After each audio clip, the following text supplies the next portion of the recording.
Assalamualaikum warahmatullahi wabarakatuh. Tema manajemen strategi hari ini adalah mengenai perumusan strategi melalui analisis struktur industri. Sebelum memulai pembelajaran, mari kita sama-sama membaca Bismillahirrahmanirrahim.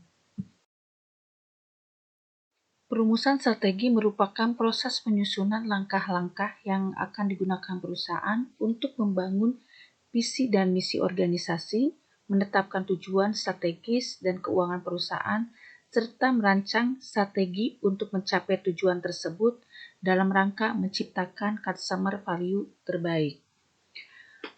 Pengembangan strategi sejauh ini dapat didekati melalui dua pendekatan yang berbeda. Yang pertama adalah pendekatan melalui analisis struktur industri, kemudian yang kedua pendekatan melalui sumber daya perusahaan. Untuk pendekatan berdasarkan sumber daya perusahaan akan dibahas minggu depan. Sebelum kepada materi mengenai struktur industri, mari kita sama-sama mendefinisikan apa yang dimaksud dengan industri. Industri adalah sekelompok perusahaan yang menawarkan produk atau jasa yang dapat memuaskan kebutuhan dasar yang sama bagi para konsumen. Sebagai contoh, minuman berkarbonase, minuman sari buah, dan air mineral yang dikemas dalam botol sehingga minuman-minuman tersebut dapat memuaskan kebutuhan dasar yang sama bagi para pelanggannya, yakni bahwa produk-produk tersebut dapat memuaskan kebutuhan konsumen akan minuman pelepas dahaga. Minuman-minuman tersebut memiliki kedekatan substitusi atau bisa saling menggantikan dan membentuk suatu industri yang disebut dengan industri minuman ringan. Sebagai contoh, perusahaan-perusahaan seperti Coca-Cola, Sosro, Pepsi, Ultra Jaya, dan lain-lain itu merupakan perusahaan-perusahaan yang membentuk industri minuman ringan. Pada tahun 1930-an, sekelompok ahli ekonomi mulai mengembangkan suatu pendekatan untuk dapat memahami hubungan antara lingkungan perusahaan, perilaku perusahaan, dan kinerja perusahaan. Tujuan awal dari pengembangan pendekatan ini adalah untuk menjelaskan berbagai kondisi yang menjadikan persaingan dalam suatu industri. Istilah structure dalam pendekatan ini berarti struktur industri yang diukur dari berbagai faktor seperti jumlah pesaing dalam satu industri, heterogenitas produk dalam satu industri, biaya untuk masuk dan keluar dari industri, dan lain-lain. Sedangkan yang dimaksud dengan conduct berarti strategi yang diimplementasikan oleh suatu perusahaan dalam sebuah industri. Adapun yang dimaksud dengan performance itu berkaitan dengan kinerja, baik kinerja perusahaan secara individual maupun kinerja ekonomi secara keseluruhan. Pendekatan ini memandang bahwa pengembangan strategi yang dilakukan perusahaan akan sangat dipengaruhi oleh struktur industri di mana perusahaan itu berada. Demikian halnya, keberhasilan penerapan strategi perusahaan dipengaruhi oleh struktur industri di mana perusahaan beroperasi. Oleh karenanya, perusahaan harus memperhatikan berbagai faktor seperti daya tarik industri dan tingkat persaingan yang terjadi. Bagaimana struktur industri mempengaruhi strategi yang dibuat perusahaan digambarkan dengan sangat baik oleh Michael Porter. Menurut Porter, terdapat dua persoalan yang mendasar yang akan menentukan strategi bersaing perusahaan. Yang pertama adalah daya tarik industri yang ditunjukkan oleh profitabilitas industri dalam jangka panjang. Yang kedua, analisis terhadap berbagai faktor yang akan menentukan posisi persaingan perusahaan di dalam industri. Perhatian terhadap kedua hal mendasar tersebut berasal dari berbagai fenomena yang ditemui oleh Porter. Fenomena pertama adalah adanya berbagai perusahaan yang memiliki tingkat profitabilitas yang sangat tinggi dibandingkan perusahaan lainnya, sehingga perusahaan tersebut memiliki competitive position yang lebih baik dibandingkan perusahaan lainnya dalam satu industri. Kendati industri tersebut merupakan industri yang secara rata-rata menguntungkan atau memiliki daya tarik industri yang tinggi. Sebagai contoh, perusahaan yang bergerak dalam industri farmasi memiliki profitabilitas rata-rata yang lebih baik dibandingkan perusahaan yang bergerak di industri baja. Tetapi dalam industri farmasi sendiri, terdapat berbagai perusahaan yang memiliki profitabilitas yang lebih tinggi dibandingkan perusahaan farmasi lainnya. Kemudian, fenomena lainnya yang ditemui oleh Porter adalah adanya berbagai perusahaan yang memiliki competitive position yang lebih baik dibandingkan perusahaan lainnya dalam satu industri tidak dapat memperoleh profitabilitas yang lebih baik karena memang industri tersebut tidak memiliki profitabilitas yang tinggi. Atau dengan kata lain, industri tersebut tidak memiliki daya tarik industri tinggi. Contohnya, perusahaan yang bergerak di bidang industri yang sudah berada pada tahap kedewasaan atau penurunan dalam kurva daur hidup produknya. Nah, untuk produk-produk tersebut cenderung memiliki profitabilitas yang rendah karena adanya intensitas persaingan yang sangat tinggi dan tidak terdapat ruang yang cukup besar untuk melakukan inovasi produksi lebih lanjut, sehingga perusahaan tidak memiliki peluang untuk meningkatkan keuntungan melalui diferensiasi produk. Struktur industri yang akan berpengaruh terhadap persaingan antar perusahaan di dalam industri akan menentukan profitabilitas dari suatu industri. Porter menyebutkan adanya 5 kekuatan persaingan yang akan berpengaruh terhadap profitabilitas suatu industri, yaitu yang pertama adalah pesaing potensial, kemudian ada pemasok, kemudian ada pembeli, ada produk substitusi, dan persaingan antar perusahaan. Keterkaitan antara kelima kekuatan persaingan tersebut akan menentukan persaingan industri.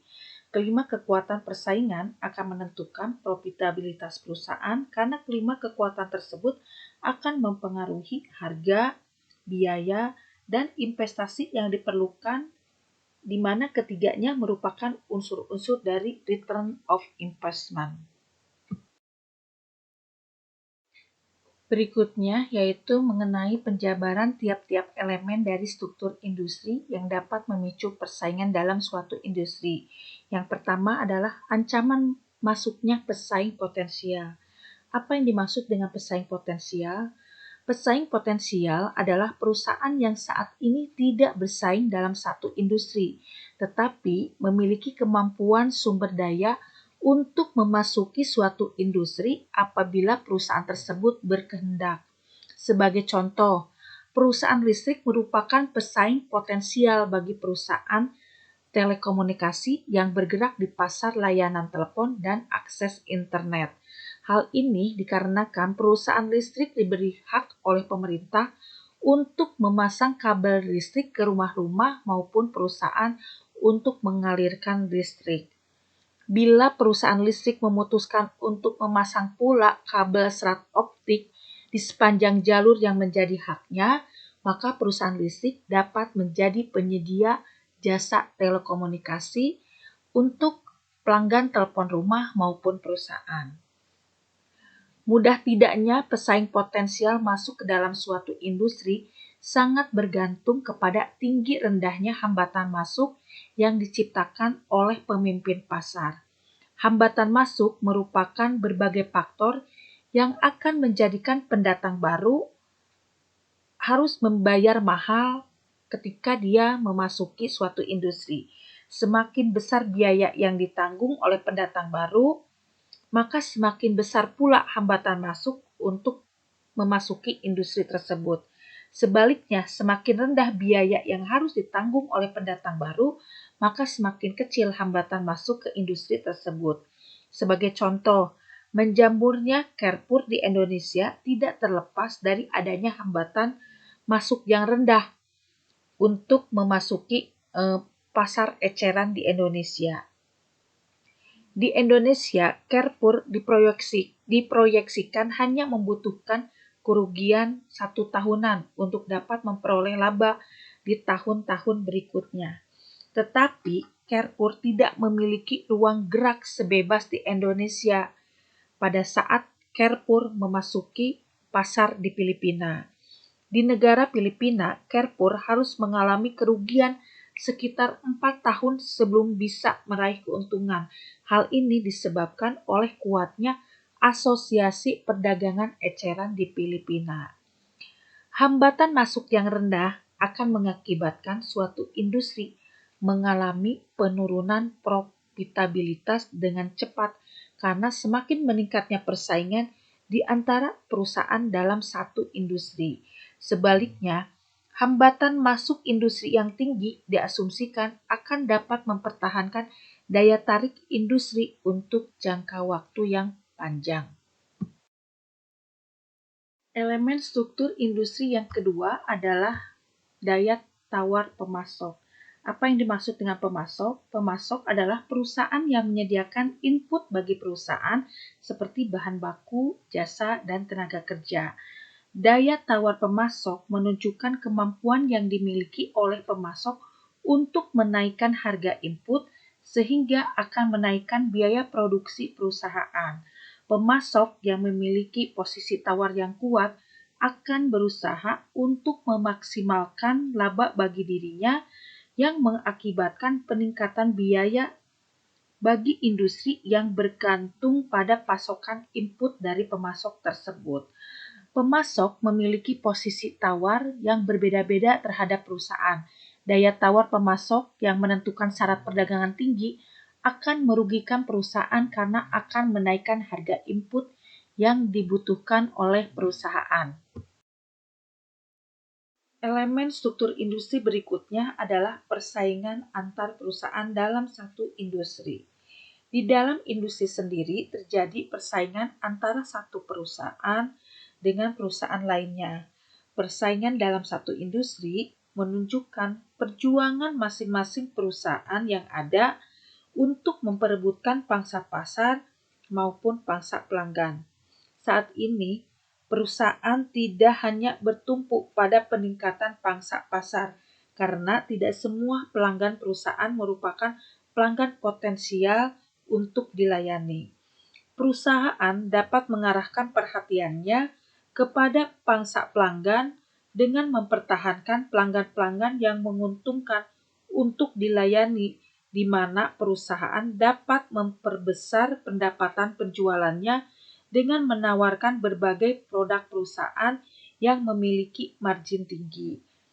Perusahaan menggunakan berbagai cara atau strategi untuk memenangkan persaingan dengan menggunakan harga, desain produk, iklan, penggunaan tenaga penjualan, penjualan langsung, maupun dukungan layanan purna jua. Intensitas persaingan antar perusahaan dalam satu industri yang semakin tinggi akan mengakibatkan terjadinya penurunan harga dan meningkatnya biaya sehingga dapat menurunkan laba perusahaan.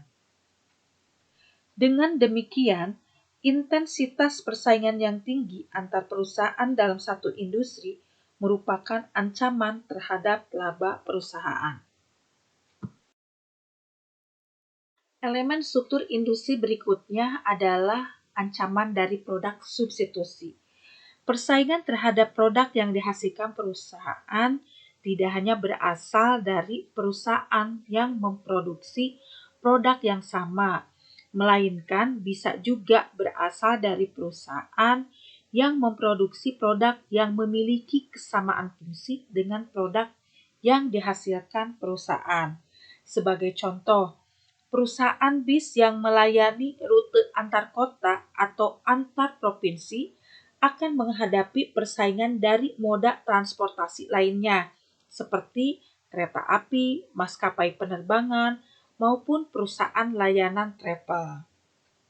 Contohnya, bis Kramat Jati yang melayani rute Bandung-Jakarta tidak hanya menghadapi persaingan dari perusahaan bis lainnya, akan tetapi akan menghadapi persaingan dengan kereta api jurusan Bandung-Jakarta, juga maskapai penerbangan yang melayani rute penerbangan Bandung-Jakarta, dan juga akan menghadapi persaingan dengan perusahaan travel lainnya seperti Cipaganti, Baraya, dan lain-lainnya. Nah, contoh lainnya lagi adalah misalnya pengguna jasa transportasi yang tinggal di Jakarta dan sekitarnya, misalnya mereka akan pergi ke Padang. Mereka bisa saja menggunakan maskapai penerbangan dibandingkan dengan menggunakan transportasi bis. Karena apa? Karena maskapai penerbangan rute Jakarta-Padang menawarkan tarif yang hampir sama dengan karcis bis Jakarta-Padang, tetapi dengan jarak waktu tempuh yang jauh lebih singkat. Elemen struktur industri berikutnya adalah daya tawar pembeli. Pembeli memiliki posisi penting terhadap kelangsungan hidup perusahaan karena pendapatan perusahaan berasal dari penjualan produk perusahaan kepada pembeli. Posisi tawar pembeli terhadap perusahaan ditentukan oleh dua hal utama. Yang pertama adalah bargaining leverage dan yang kedua adalah price sensitive. Bargain leverage yaitu ketika pendapatan perusahaan berasal hanya dari beberapa pembeli saja, sehingga pendapatan perusahaan itu sangat tergantung kepada pembeli tersebut. Dengan demikian, maka daya tawar pembeli tersebut menjadi tinggi. Kemudian, yang kedua adalah price sensitive. Nah, konsumen akan mempertimbangkan beberapa faktor ketika konsumen memutuskan membeli suatu produk, apalagi kalau misalnya produk tersebut bisa memberikan manfaat atau fungsi yang sama. Nah, faktor-faktornya itu seperti harga, diskon, dan promosi. Tetapi akan berbeda bagi produk-produk yang memiliki identitas merek yang sangat kuat atau merek produk yang memiliki positioning yang baik di benak pelanggan. Contohnya seperti Aqua.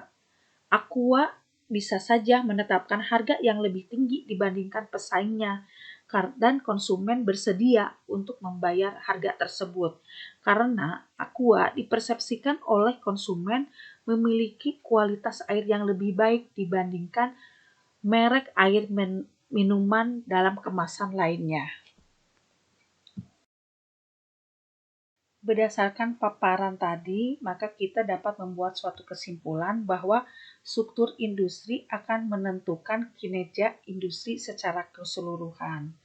Nah, struktur industri akan menentukan pula strategi apa yang akan dibuat oleh perusahaan untuk menghadapi berbagai macam persaingan yang muncul dari kelima kekuatan tadi. Nah, strategi yang dikembangkan oleh perusahaan tersebut dibuat agar perusahaan dapat memperoleh keunggulan kompetitif yang pada akhirnya akan memberikan kontribusi dalam penciptaan profitabilitas yang lebih baik bagi perusahaan. Materi mengenai perumusan strategi melalui pendekatan struktur industri sudah selesai. Mari kita sama-sama membaca Alhamdulillahirabbil alamin. Wallahu yaqulul haq wa huwa yahdis sabil. Wassalamualaikum warahmatullahi wabarakatuh.